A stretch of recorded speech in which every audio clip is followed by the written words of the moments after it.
I'm going to show you how I do my 5-minute out the door makeup look in my 30s because it has changed since I was in my 20s. A lot of days I just put on my favorite concealer, which is the NARS Radiant Creamy.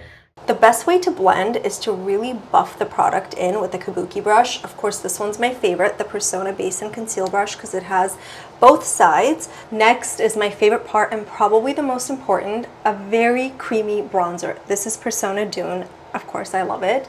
And it is extremely creamy, so you want to just directly apply it on your skin. Depending on the day, of course, my blush changes. Today I'm using Carmel because it is newer and I'm a little obsessed with the shade right now. So I'm putting it on the high points of my cheeks and a tiny bit on my nose. If you have oily skin, I highly recommend using a powder blush to go over what you did with your cream blush, and a light layer of mascara, mostly on the outer corners. I like my upper lip to look slightly fuller, so I always use a lip liner. Like, I never skip this step. This is Dusk by Persona, but it changes depending on what I'm going for.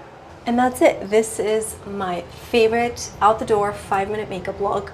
Let me know what you think of this look and what you want to see next.